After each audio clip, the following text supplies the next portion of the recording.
आरवा एंटरप्राइजेसची branded विक्री आणि विक्रीतील सर्व सेवा, लॉयड आणि शार्प ब्रँडचे AC, TV, fridge, washing machine उपलब्ध। आमचा पत्ता Aarva enterprises, Naik petrol pump समोर, वागदे, कणकवली। संपर्क 9619 61 15 58 आणि 91 30 34 79 08। तब्बल 4 वर्षांच्या प्रदीर्घ प्रशासकीय राजवटीनंतर सिंधुदुर्ग जिल्हा परिषदेची पहिली सर्वसाधारण सभा बुधवारी जोरदार गाजली। छत्रपती शिवाजी महाराज सभागृहात पार पडलेल्या सभेत लोकप्रतिनिधींनी जनसामान्यांचे प्रश्न मांडताना प्रशासनाला अक्षरशः धारेवर धरलं। प्रशासकीय सुस्ती आता खपून घेणार नाही असा सज्जड दम देत लोकप्रतिनिधींनी पहिल्या दिवशी 4 वर्षांच्या प्रशासकीय राजवटीचं पोस्टमॉर्टम केलंय। पाहूयात।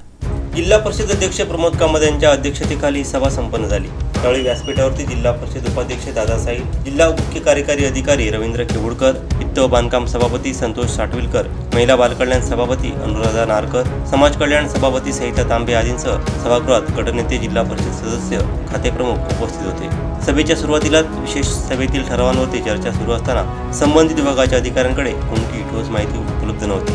यावरती जिल्हा परिषद सदस्य संदेश सावंत तीव्र आक्षेप घेत अधिकाऱ्यांच्या कार्यपद्धतीवरती ताशेरे ओढले। या हलगर्जीपणाची गंभीर दखल घेत अध्यक्ष प्रमोद कामत यांनी अशा प्रकारचा बेजबाबदारपणा पुन्हा चालणार नाही, कामात सुधारणा करा अशा तीव्र शब्दात अधिकाऱ्यांना सुनावलंय।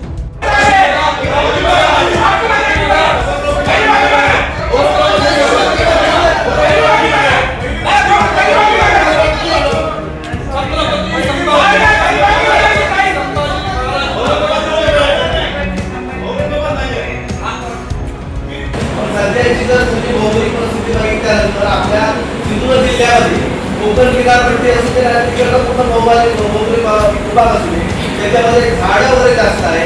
समुद्र किनारपट्टीमध्ये मोठ्या प्रमाणात गंज, कोलाचा लागणे, त्रास होते असे प्रकार होत असतात।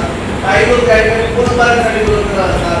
ही प्रत्येकाची गरज आहे आणि अंडरग्राउंड झाल्याशिवाय ही जर खंडित होईल हे प्रकार थांबणार नाही। त्यामुळे विशेष एमएससीबीच्या अधिकाऱ्यांशी तुम्ही बैठक करून ते ठेकेदार असतील त्याची बैठक करून त्याच्यामध्ये सुधारणा मार्ग काढून लवकरात लवकर भूमिगत पाहिजे टाकण्याचं काम हे झालंच पाहिजे। त्याशिवाय जिल्ह्यामध्ये समुद्र किनारपट्टीमध्ये लोकांना सुरक्षित पुरवठा होऊ शकत नाही। पावसामध्ये वारंवार खंडोळ्याचे प्रकार होत आहे, आजही होत आहे। कुणातरी आजकाल होते जे बोलबोलते लाईनमध्ये जातात त्यांना आजूबाजूच्या नारळाच्या झाडाचं झाडी कोणाला देत नाही, आंब्याचं झाड हात कोणाला देत नाही, कसले झाड कोणाला पण देत नाही। त्यामुळे आमच्या जिल्ह्यामध्ये भूमिगत काही झालीच पाहिजे। त्याच्यासाठी आम्ही सतत 2-3 वर्ष प्रयत्नात आहोत आणि त्यासाठी राज्य सरकारने आणि सर्व काँग्रेसने मदत केली। आम्ही यासाठी केवळ